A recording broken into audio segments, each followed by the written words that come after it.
And welcome to Shadow of Love. I am your co host, Holly, Yinzer, writer, intimacy coach, lover of music and TV, great white sharks, and all things Halloween. Welcome to my co host, Ernest. Hi, Ernest. Hey, how you doing, Holly?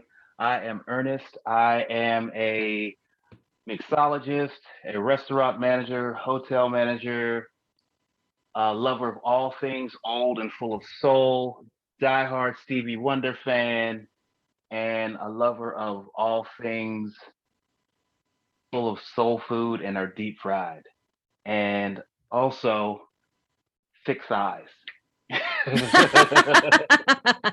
That's quite a list. It's a good one, though. Bless the thighs.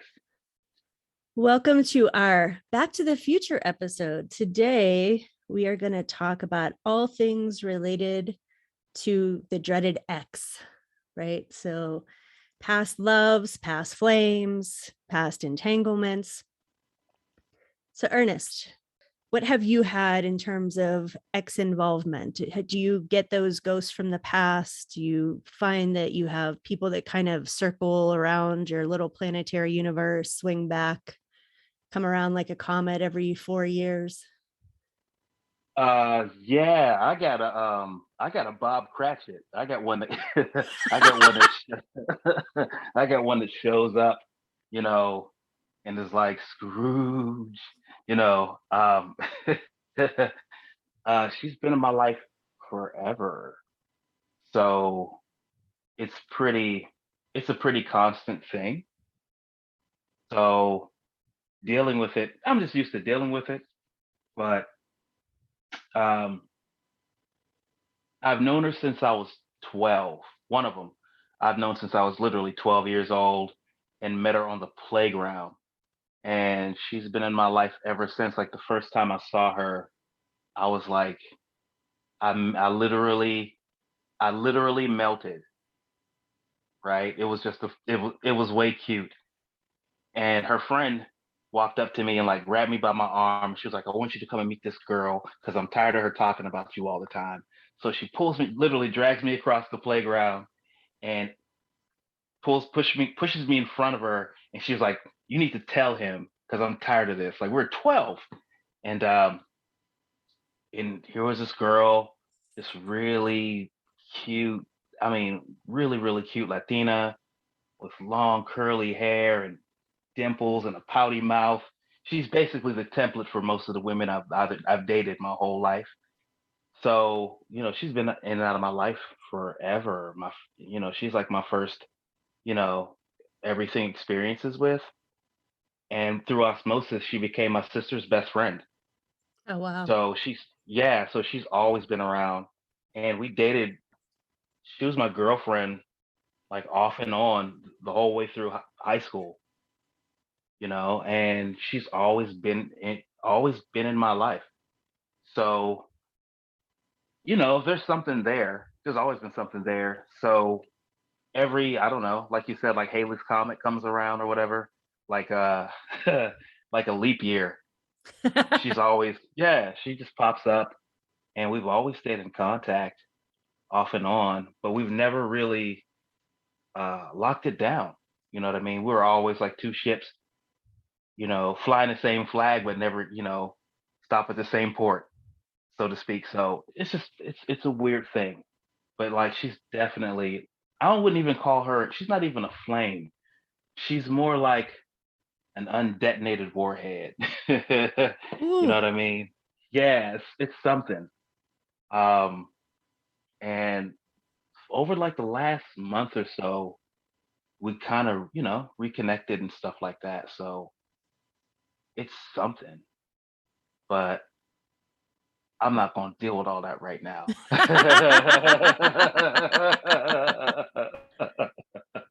It's a, it's to be honest, it's a real cute story. It spans what, 35 years.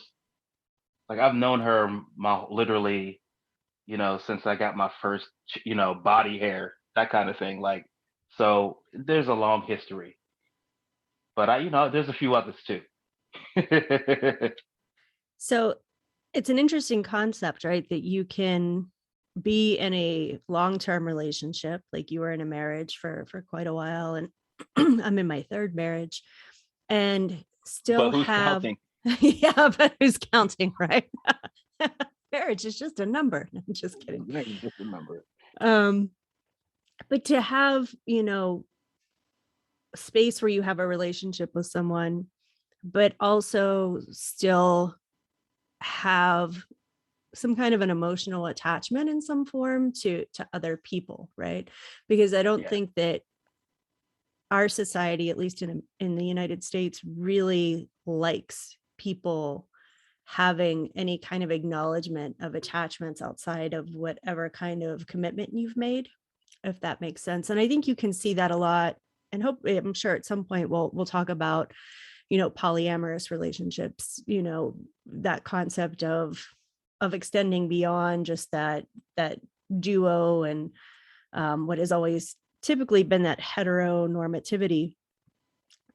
So for you, how do you feel that has that impacted your relationships? Do you feel that it's something that you can just kind of put on the back burner and like you forget it and then it just kind of, flows back? How does that interplay, or how has that interplayed for you? You know what? I've always put it on the well, for one, everybody has a history. You know what I mean? But I know with this one person in particular, no one that I've ever dated or married or dated long term, when this person came up, as far as like, who is this? And I'm like, well, she's this, and we've known each other this long, and this we got a long, long history. And the question's always been like, well, how come you guys never got together? And I'm like, well, because of this. So the thing is, it has made her existence in my life on occasion has made the woman that I was with uncomfortable. You know what I mean? Like, she's like, well, if you have this much history and you guys clearly care about each other, how come I'm here? And I'm like, well, because she's not. But no, yeah, she's made her existence has made other folks uncomfortable. So I've had to put it on the back burner a lot. It's like in an instant pot, just chilling. You know, and there's lots of steam and pressure involved in it. But I had to put it on the back burner because I've never, as I gotten older, the one thing that I stopped doing was cheating. Um, and bringing other people into my mix. I just stopped. It's like I don't want to get pat on the back for it. You know what I mean? It's not a noble thing to stop cheating. But in previous relationships, uh, I I I was an egotistical bastard. So long story short, I I had to put that one away because I didn't want to entertain any possibility of a future with someone when I was already in a relationship or married. So she just kind of stayed a ghost, back burner. Like it's there, it's on the stove. You know what I mean? But I don't even want to put my finger in there. You know what I mean? Like I'm cool with it. Like it's there, but I'm not touching it. Right. Do you think that the concept of having like a soulmate plays into that? Like, do you think that person might potentially be like a soulmate? And do you think you can have more than one soulmate? Ooh, damn. Why do you always ask me the tough questions? You know what? I'm gonna turn this around eventually. I'm gonna turn this around. This is supposed to be a 50-50 thing, and yeah, I'm like doing the numbers over here. Like, wait a minute, this isn't adding up, Dr. Holly. Um, ooh, I don't know about soulmates. I know that you can have someone that comes into your life. I think you can have more than one. If we're just like doing the bargain basement definition of a soulmate, I think that you can have more than one because as you get older, your taste changes, the way that you look at love changes, your body. I mean, there's a lot of things you go through a lot of changes. So, ooh, damn, yeah, I think you. I know for a fact that you can have more than one. Um, because I think in retrospect, I should have prepared myself better for this show because there's another one, but Another one. it's another one. All right, now you Yeah, have to spill on that one too. no, I can't really spill on that one right now. I don't, you know what? I don't know if she's my soulmate, but I know that when it was over, I felt incomplete, Huh. like the first time. And I'd been in a couple of long term relationships that lasted more than like 1 2 years. This is when I was at the lounge, and I knew I was fucked up over her because it was the first time I was ever actually like lovesick, like lovesick. Like if you would have if they would oh they would have found me dangling in my apartment if I'd have played some Sade. I swear to God. um, yeah, it was pretty bad. So, and every now and again, when I think about the way I felt about her, then I can say, yeah, I think you can have more than one soulmate. She knows who she is, but yeah, she almost oof. Yeah, you can have more than one. I know you can because life is messy that way. Like there's no rules on that kind of stuff. There's no set. None of this stuff has set boundaries or whatever. It is what do they say? The heart wants what the heart wants or whatever. So yeah, I think you can have more. I know I have one for sure, and and a guest. I would agree with that. I think, like you said, life gets very complicated, and as you age, hopefully you have growth, right? And you do experience whatever changes, you become kind of different people. And so I think if you're in a long-term relationship, there has to be kind of mutual growth, but where it's parallel with each other, or you just find that that person who's growing with you or next to you just, your needs aren't met because you're not fitting the same way anymore. And I think that's a very painful place when people discover that, particularly if you're in later age and needing to kind of go through a transition.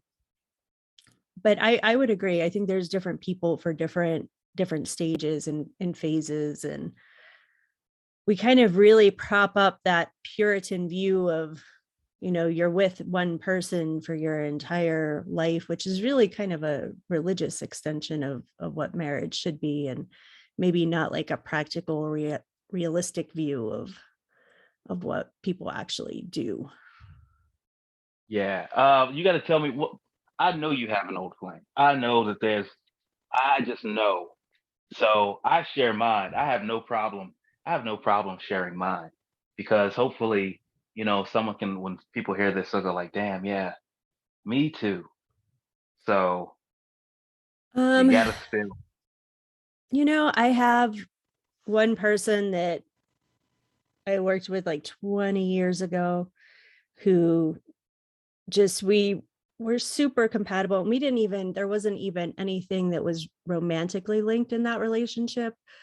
We were just very intellectually compatible and creatively compatible. And he was from Europe. We worked at a camp together and something just really clicked. But he had a girlfriend at the time, and we've actually kept in touch. I haven't heard from him for the past few years, but he married the woman that he was with when I met him. And we both have twins, which is just odd and weird and interesting. Um, and I don't know, like, I think that's the closest I've felt. Because to me, like, outside of my current relationship, to me, being in a soulmate type place means feeling seen, like somebody really sees you, like they get you, and they can pinpoint how they get you, and you can see that they get you. I think that's incredibly important. And he definitely got me, and we could have really, really deep conversations about all kinds of things and nothing was off the table. And there was like a nice openness to it. And, um, I think that's maybe like the one person I really think about here and there on occasion. But I think maybe, maybe I approach things a little bit differently. I kind of strive to have a lot of really strong boundaries with people I used to date where I just don't talk to them anymore Yeah.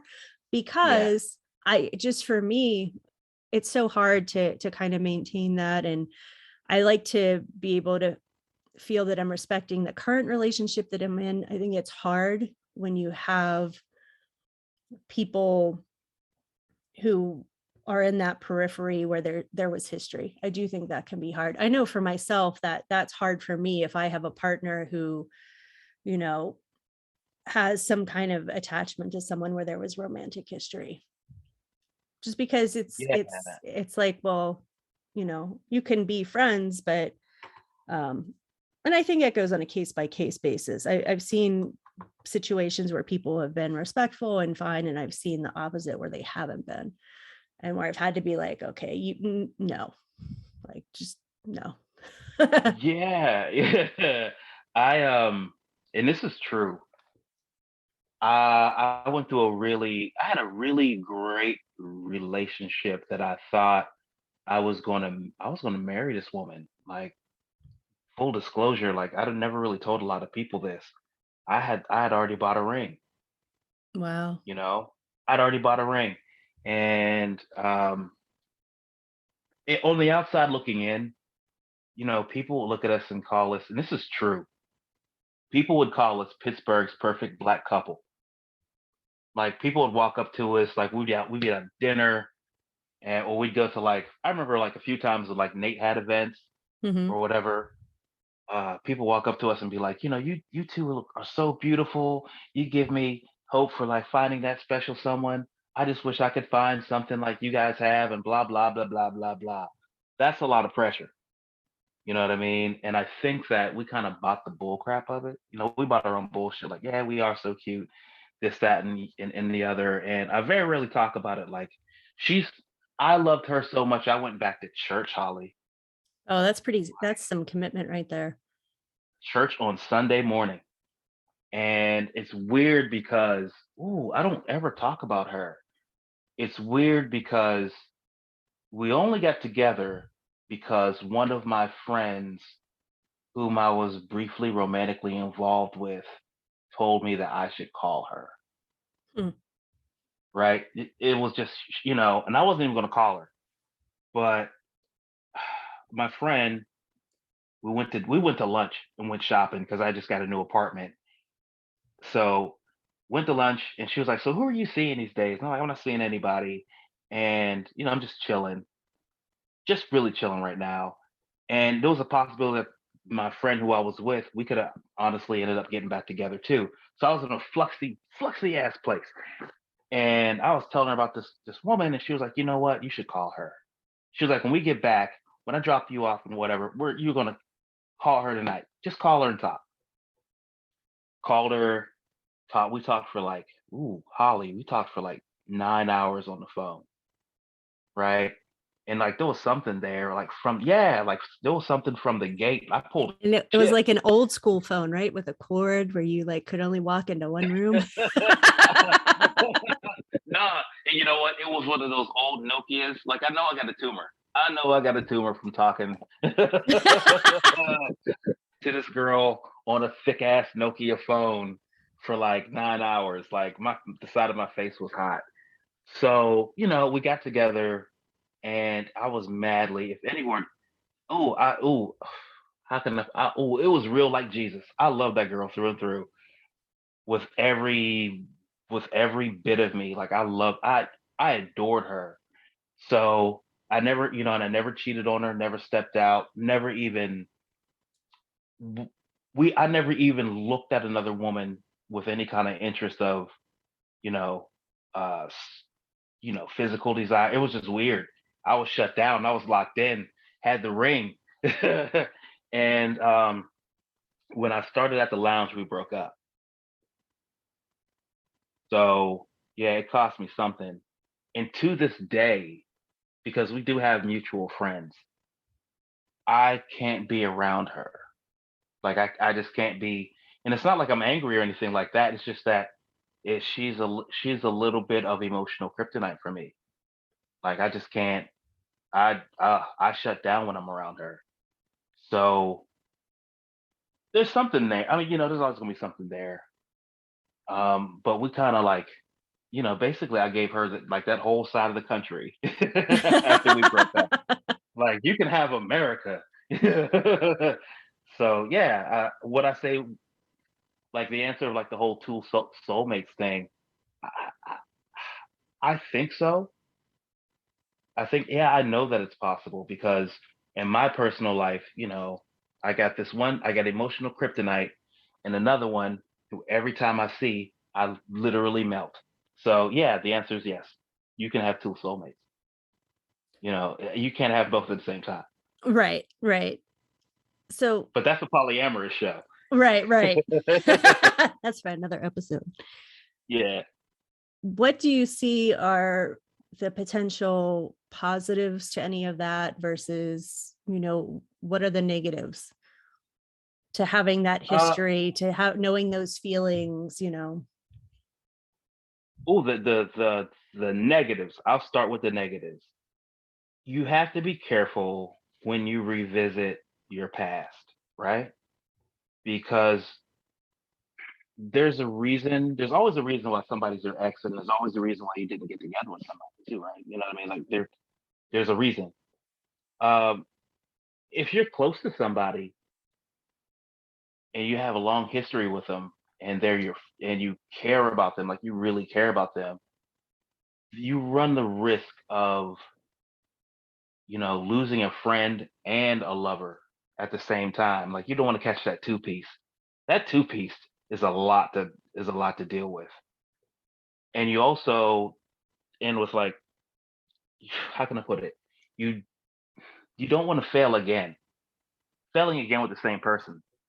That's not forward motion. That's some lateral bullshit right there. So you gotta really, I don't know, you gotta really be careful. Like in a situation like I was describing, the only reason I think that I never ever pursued it with my longtime friend is because, to be honest with you, because you're my friend and we're doing this show. She's the last person on earth I'd ever want to hurt. I don't know, I never really, really, really pursued it because of the fear that I would lose a friend, a lifelong friend whom I truly love, and then like, mess up a relationship with her. Or you know what I mean? Just the fear of like it falling apart. I'm afraid of that. I'm afraid of that. That's like a monkey with a cigar in a dynamite shop. You just don't. Yeah, That's just not a good idea. it's not a good idea. So yeah, there's a lot of potential. I mean, there's pluses. Like you could actually have a beautiful thing with someone, and ride it out for as long as you possibly can. That's the plus side of it. Like you can fall madly in love again or madly in love and for whatever that is, and live a good quality life and with a good quality partner in a positive nurturing relationship. I mean it's possible, but you just got to be careful when you open up that door of you know what could possibly happen. So I just suggest that if you do it, take your time, step back, and really consider what you're doing and be mindful that of the other person's needs and you know you got to be careful with that.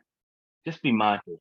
It's like that romantic movie trope where you have the people who have been friends forever and then they finally get to a place where, they have space to connect and they do so, and then it's something like they sleep together and it's awful. And it's like, oh, all of this, connection and energy and attraction. And then it's like, but are we really compatible? And that's a pretty important area to be compatible in. Um, and then it's like, oh, well, where do we go from here? Yeah, you don't want to. Ooh, here, and that's a whole other show. Yeah, I was about to say something. Um, yeah, that's the thing. That's a pitfall, right? Like that's one of the pitfalls of like, yeah, you feel this way, but then at the same time, what if it's whack? What if, you know what I mean? Like, what if it's whack? Now you're mad and naked, and you're in an awkward moment with your buddies, just sitting there, like, oof. So yeah, I'm a, am I afraid of that? No, because I don't do whack. I'm a pretty good listener when it comes to that kind of stuff. And so I like to leave every customer satisfied. So, you know what I mean? Like that's not braggadocio. I'm like, before you leave, there's a questionnaire I'd like you to fill out and put in that red box on the way out. There's a coupon for your next visit.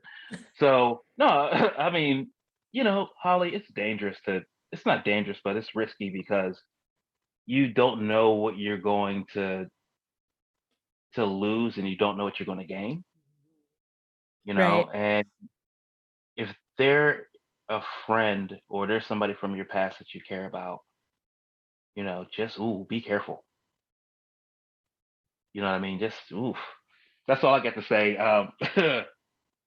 I would never, like, going forward. I've been having this conversation with somebody about the future. So will they be a part of it in that kind of sense? It's possible, but I'm taking my time to figure out how it's going to look like, if that makes any sense. Like, take to first off, please don't try any of this at home. Um,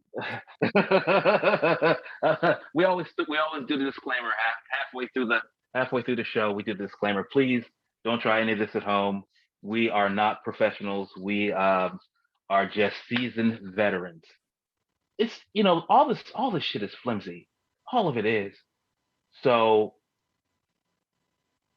with the other one, I know that I'll tell you this, and this is true. And ooh, it is deeply personal. And you're gonna say, "Ah," because I know you. If if I were to have it my way, I want her to be holding my hand when I die. Aw.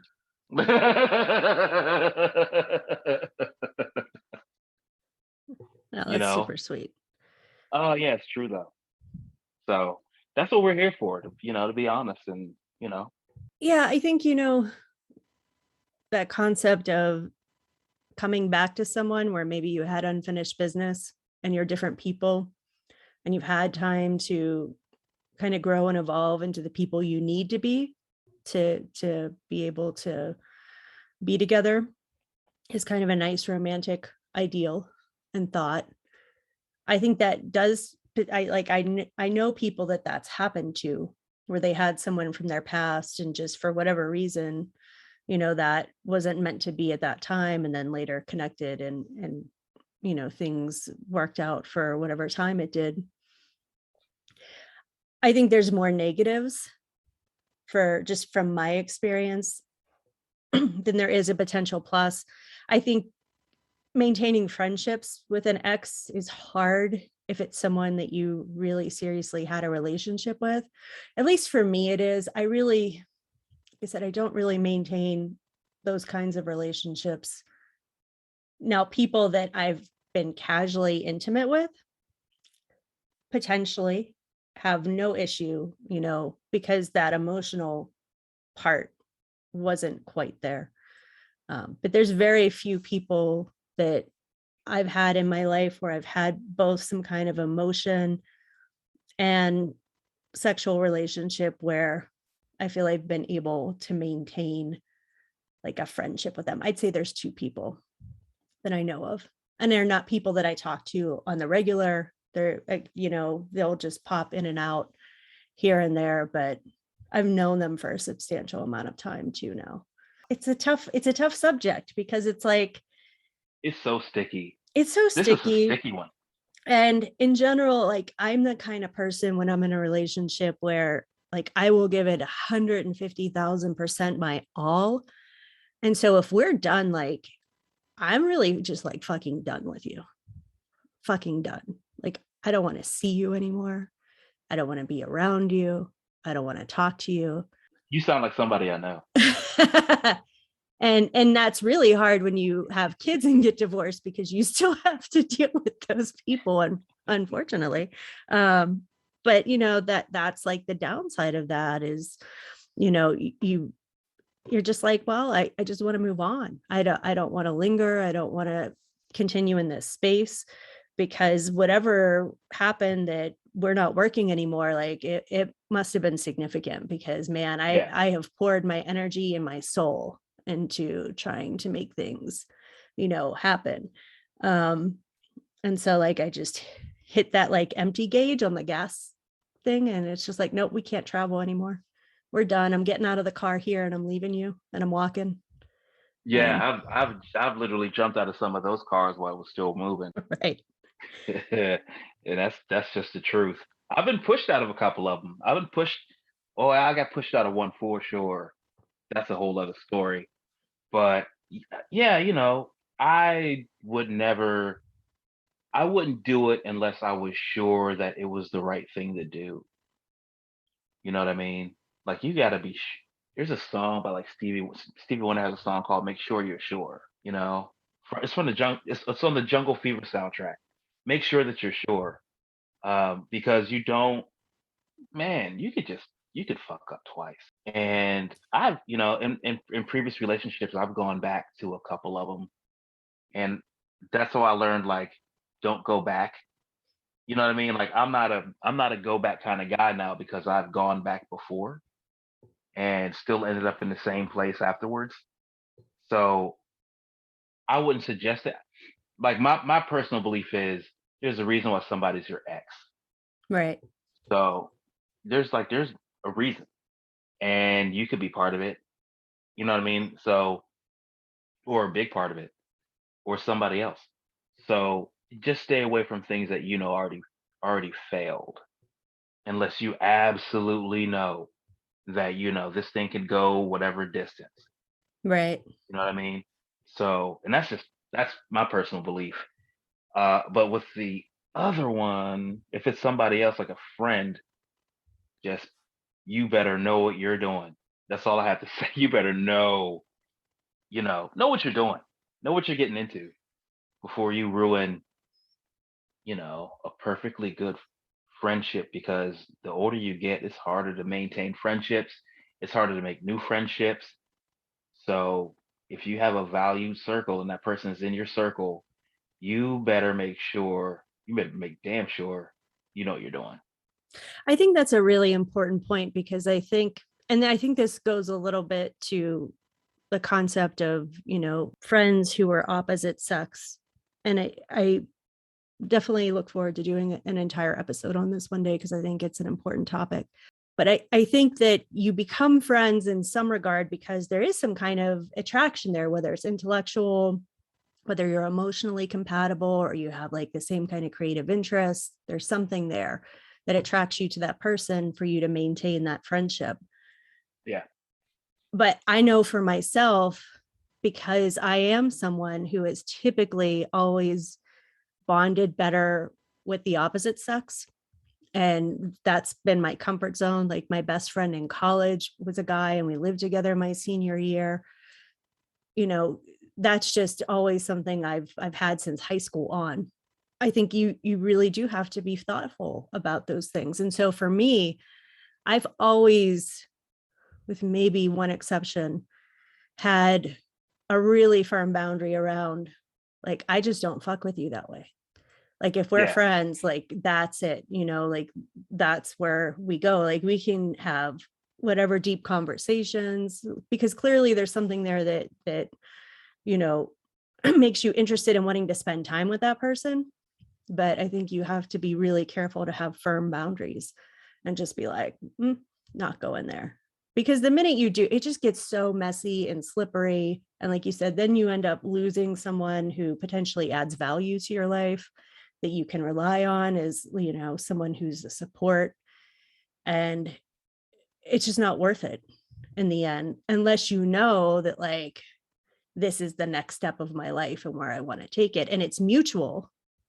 Yeah. And y'all have had like a really long conversation about it on multiple occasions and really felt like that was the thing to do.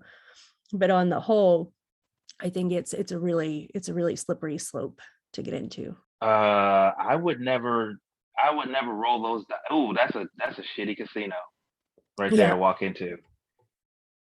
Because once you roll them, it's something's going to change whether you like it or not. So I'll give you a prompt like with this person. It's hard for us to be around each other without something happening. Like literally. And it's always been that way. And I think the only reason here's the thing. If the universe was a fair place, we should be talking about my grandchildren right now. If the universe was a fair place. You know what I mean? That's all I have to say on that. And I always knew like you have to know the reasons why you don't mess with people in your life. Like one of my main reasons was in my 20s, I wasn't shit. I was an egotistical play, you know what I mean? I had a lot of women. I was a womanizer. My nickname is Ain't Shit number 2. And the only reason, my crew was called Ain't Shit. You know what I mean? Like we got our softball team. That's our softball team name. That's how deep that stuff goes with me. I was terrible in my 20s, and I didn't really settle down until, to be honest with you, until I was with this woman I was with before I got married. That's when I really started to settle down and curb that ego and all that stuff. And this person was living her life in the Caribbean, and we just never could connect. But I stayed away from her in my 20s because I was terrible and I didn't want to hurt her. And then I got married, and or I was dating somebody seriously, and or she's in St. Thomas or she's in Puerto Rico. So there's always been a reason why, but I think my main reason why is because I was a dog. And most dudes don't like. Here's the thing about saying that you're a dog, fellas. This is just for all the guys out there. Don't say it in a way that you're proud of it. You know what I mean? Like it's not. It's just part of your life, but don't brag on it. You know what I mean? Like I don't like talking about it too much because I was terrible in my 20s. So I didn't want to bring her along on that trip. But now that I'm older, um, you know, and I've worked out some of my fidelity issues and ego issues, who knows? Let's stay tuned. Has there ever for you been a time where the person you've been involved with had an ex that it bothered you? And what did you do about that? Like how did you navigate that situation? I broke up with her. Wow. Was that serious? You know, I'm pretty, like I said, I'm an open book when it comes to previous relationships. So I don't I'm like you. I try not to keep folks around, but I'm still not. If you see me naked, I'm gonna be nice to you when I see you. If you say hello, I'll say hello back. I'll be courteous. I'll be a gentleman. I'll introduce you to whoever I'm with at the time, and keep it pushing.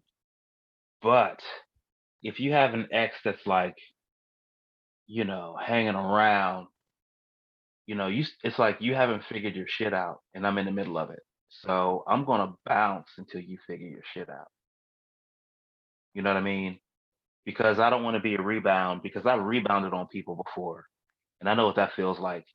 And I regret this one situation where I rebounded with a girl and I was still in love with somebody else. So I would just ghost, just bounce. Don't stick around.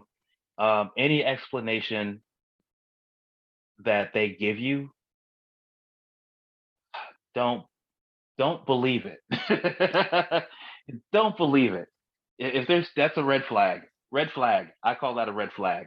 If you're still hanging around your ex-boyfriend, your ex-husband, your ex-wife or whatever, that's a red flag. And if you're in the middle of that situation, bounce. What if it's like someone from way, way back in the past though? Like that stuff's been done for years. Ooh. You know what? I'm gonna leave that to the listener because there's a couple of different ways. I'm secure in myself, but I don't know. I can see why, like I said, I can see why women never particularly cared for this one person in my life. But, I'm gonna leave that to the viewer to make the listener to make that decision on how they will handle that. If it's pure friendship and we're grown up, whatever, hey, let's all go to dinner then. Don't keep them as like a little side thing that it's just on your little toy or whatever. Like let's not look at, don't be playing him like he's like your high school letter jacket or whatever the fuck. Like let's keep, what I mean, let's put it all out on the table. So that's I don't know. I'll leave that to the viewer, the listener. I would agree with But that. I think that there needs to be some kind of honest conversation involved with, letting whoever's involved know that, hey, there was this, there was history, because eventually it comes out, right? It always comes out. Like you can't escape that kind of stuff. And, I had this with my current relationship where my partner, when we first started dating, had a female friend that he would, hang out with here and there. And eventually it came out that they had, like a sexual relationship, and it was way in the past. But she would never invite me to come along, never expressed an interest in meeting me. And for me, that was just like, no, because I know for myself, like with my friends that are men, I'm always the first one to be like, hey, do you want to go to dinner? And do you want to bring whoever you're with, or do you want to go and hang out? And hey, please bring your girlfriend along. Because I think that there's something to be said for making people feel like they're in the fold. And again, I don't even have those kind of intimate relationships with my friends to begin with. But yeah, I know as another woman, I want someone to feel comfortable, and I want them to feel like I'm not there as a threat, because I want to be able to maintain those friendships. And I think that, sometimes you just have to be like, okay, well, this is really not comfortable and I'm not cool with the behavior, and we're just not doing this anymore. And for yeah, me, that's what I had to do. And I really didn't like being that person, but it just made me so uncomfortable that there was just this kind of, I'm like, you can't go on dates with other people if you're dating me. Like that doesn't work, even if they're friends, like that's not how that goes. Not if you're yeah, heading into a serious relationship, which we were. So we weren't casually dating at the time. yeah. See, it's that's you gotta. You don't want to deal with ghosts. You No, really just don't want to deal with a ghost. I was told once in a relationship that they thought that I had a ghost like that, and they didn't like it, and there was really nothing I could do about it. I just kind of like, okay, well, I'm just like I said, I put it in a box. You know, let me just put this away if it makes you uncomfortable. So yeah, that's why I say, I'm the same too. If my partner said to me like, this just doesn't feel good to me, I would be like, okay, well then I'll do whatever I need to do to make sure that you do feel comfortable. That's important to me. And I don't think it's just about, someone having insecurity, because I think we like to kind of put it on the individual, but I think that it's a dynamic and there's more than one person in that dynamic. And you have to be thoughtful about, not just what they're feeling internally, but how are you contributing to those feelings, and being thoughtful about really wanting to put the best you can into that relationship, I guess. Yeah. yeah, I that's the one thing that I've done. I've tried to really, really not ever involve anybody else in my marriages or well, in my marriage and like relationships because I work in when you work in public, every you're easy to find. Here's rule number one: if you work in a bar or what I mean in hospitality, you're easy to find, and you're also on display and you're also under surveillance, even though you like it or if you like it or not, people are watching you.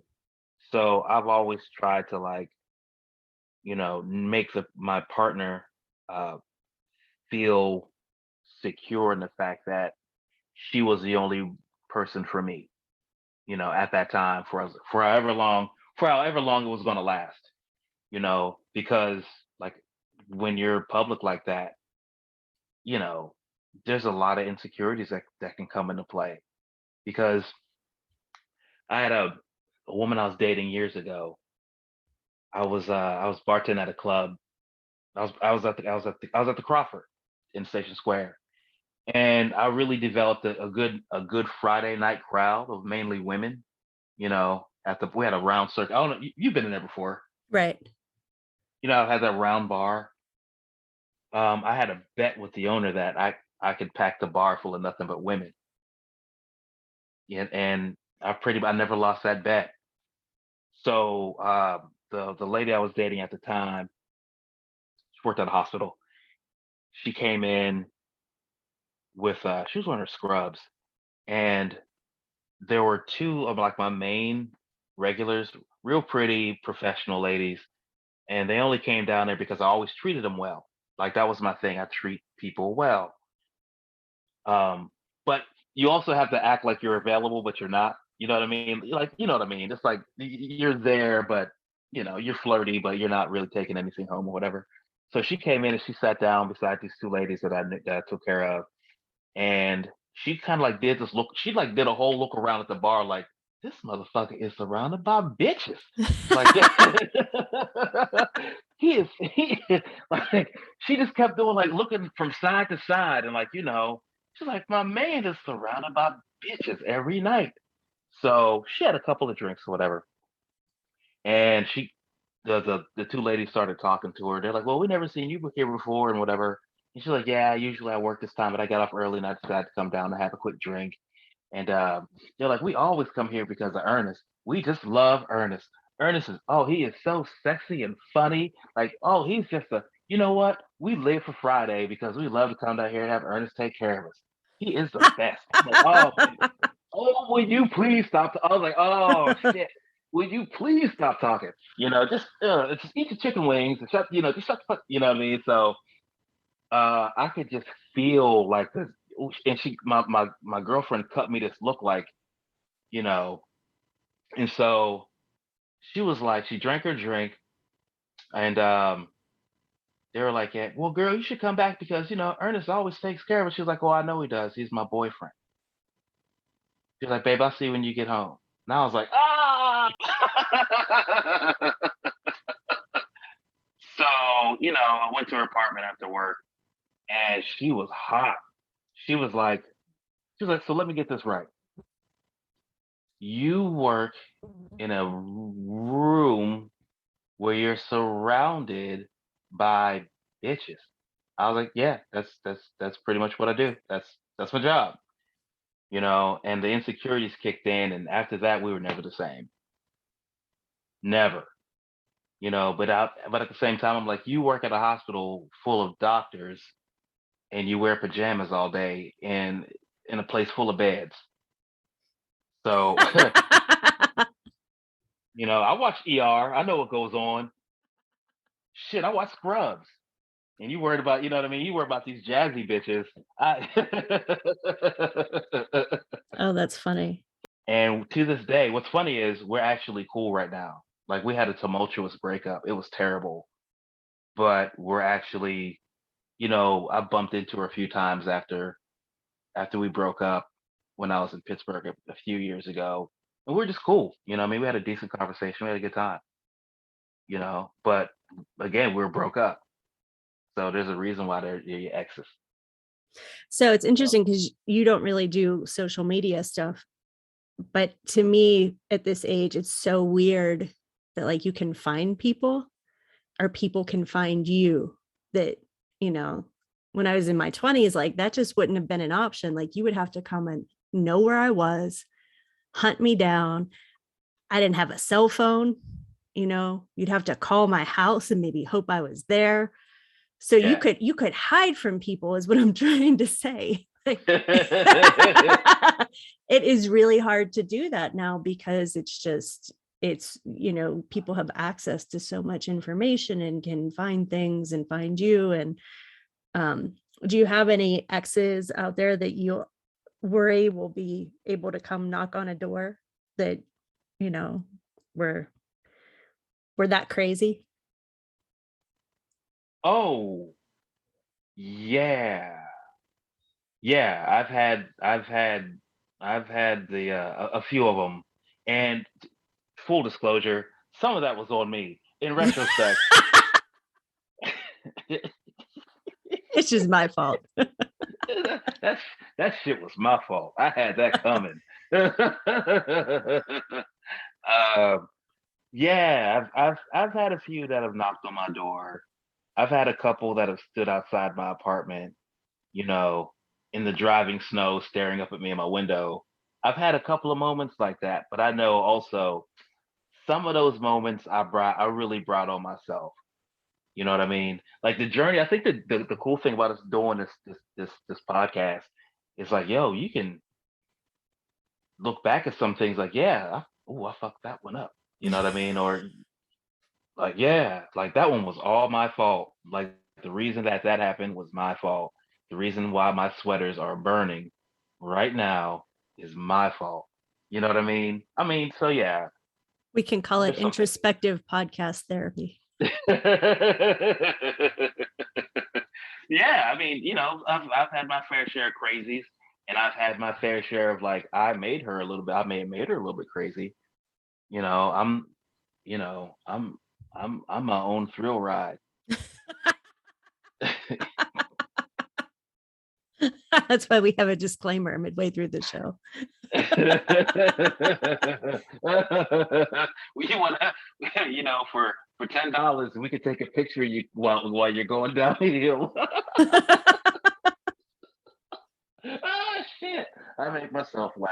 Oh, that's funny, but it's true. So yeah, going forward, like with this whole thing, this new journey, I'm really just making sure that whatever happens with this person, it's the right thing. It's the safe thing, and I'm approaching it with love because, to be honest with you, I love this person. You know what I mean? It's weird. Like I always have. I have no problem telling this person that, and they have no problem. It's not an unrequited thing, but it's just one of those things that, man, you just got to be careful. So I'm just being careful, and I'll suggest to anyone who's listening to us, and we talk a lot of shit and it's fun, but there's a lot of there's a lot of there's a lot of pain and history between these words. So just be careful with consider if you really love a person, and I don't mean that because I call you Yoda. If you really love a person, um, sometimes you shouldn't be with them if you really love them. You know what I mean? And if you see them with somebody else, growing with somebody else, you know what? If that's your friend and you really love them, man, swallow that lump, swallow that lump in your throat, and celebrate whatever wherever your friend is going in their lives. You know what I mean? Because everything is for all the shit. It doesn't make sense, but it all adds up. Right. So yeah. So I don't know where this thing. Stay tuned. If you want to know where Ernest's love life might go, keep on listening. If the next time we do the show, I'm like, hey, I'm in Puerto Rico, can't talk.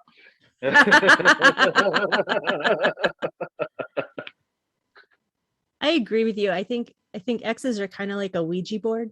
Like just don't fuck with them unless you're absolutely prepared for what's coming. Because you just don't Yeah, know. You just have no way of knowing how that's going to turn out, where it's going to go.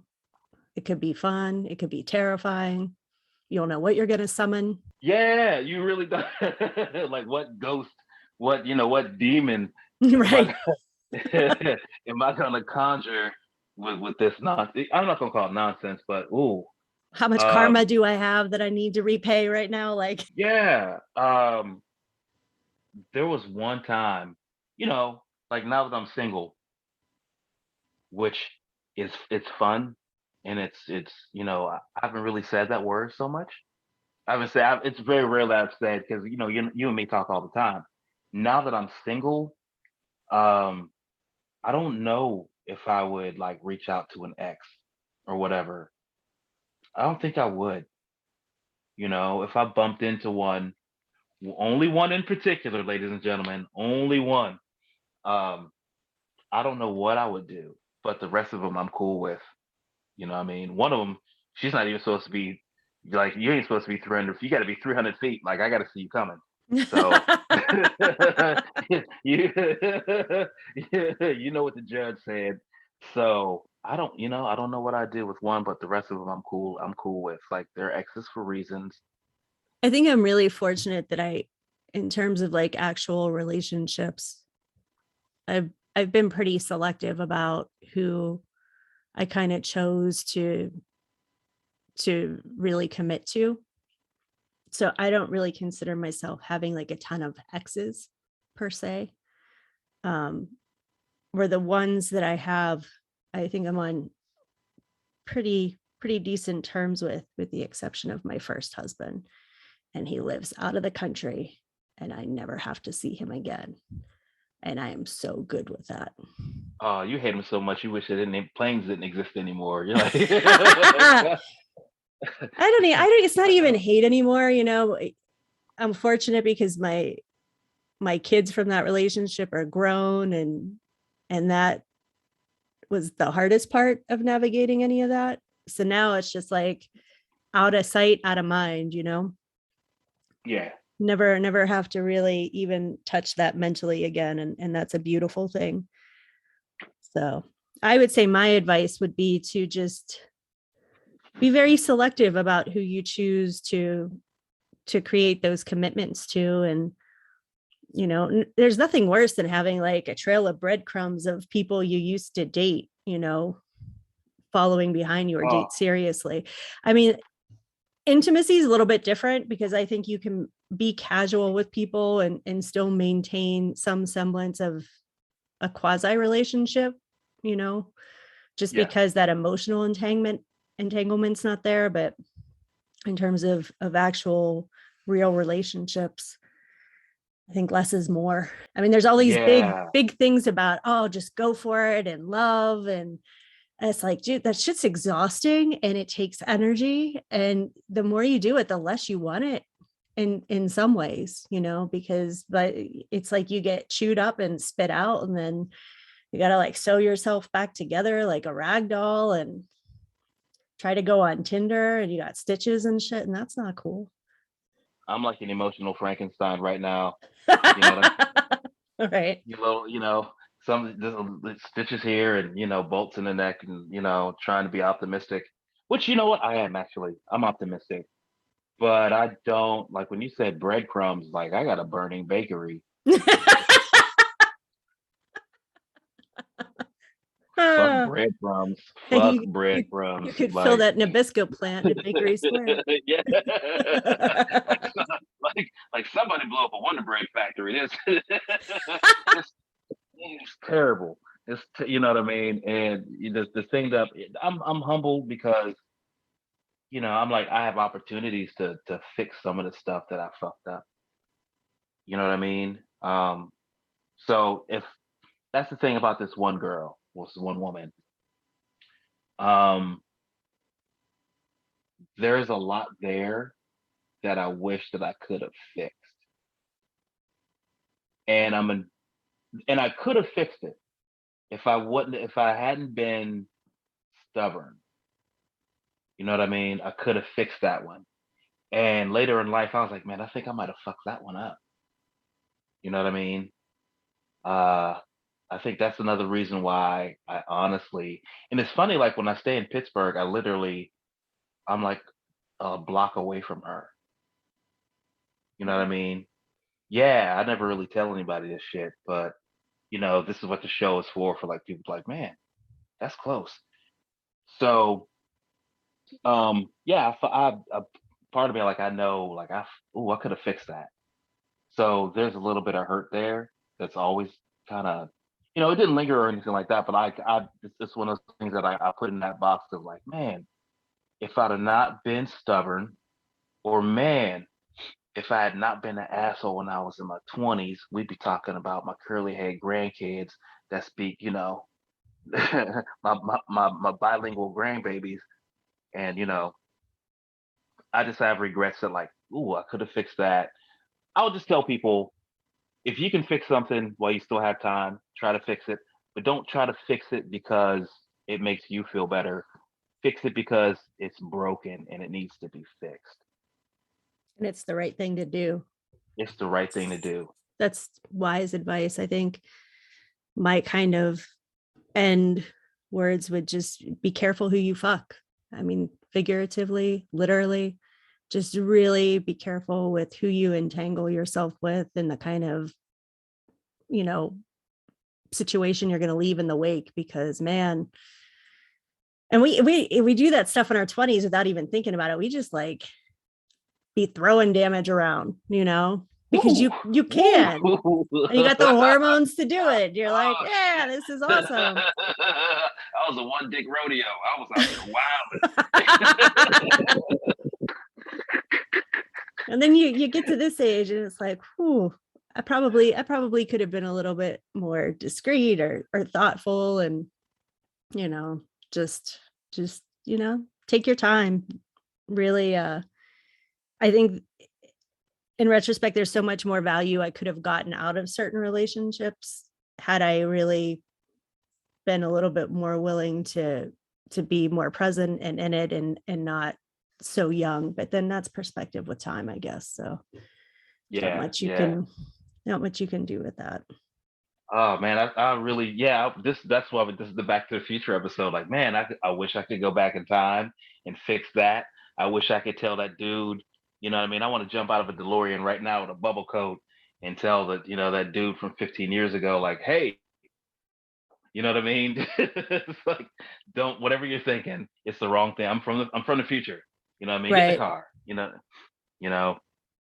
Um, so yeah, I would just like try to just fix the stuff that you can fix, and if it's a regret that you have that's irreparable, then man, just rock that shit because that's part of who you are. You know what I mean? And don't try to do the same dumb shit going forward.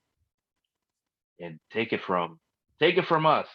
We have we have 5 marriages between us, ladies and gentlemen. So like we backwards know what we backwards know what we're talking about. Right. Right. Right. So yeah, that's a lot. That's a lot. It always is. It's Yeah. never just a little bit, for sure. I think that's us wrapping up for today. Any last parting words? No, you said it best with be careful who you fuck. Yep. Just So, I it want to should put be a that on a bumper t-shirt. sticker. We should make t-shirts. Maybe that should be the slogan for the show. Yeah, yeah, I'm all for that. That's, you know, that's wise words to part on. And, consider others Right. consider others in your future, and, consider others in your past. And, don't keep making the same mistakes. Amen. It's a good way to wind it down. So find us on Instagram. We are Shadow of Love 412, and our website sol412.com. Please hit us up with your questions, your conundrums, any advice that you want, any suggestions you have. If you're from the Shadow Lounge era and you want to come be a guest on our show, hit us up for that too. And as always, if you find yourself in darkness, we hope it's in the shadow of love.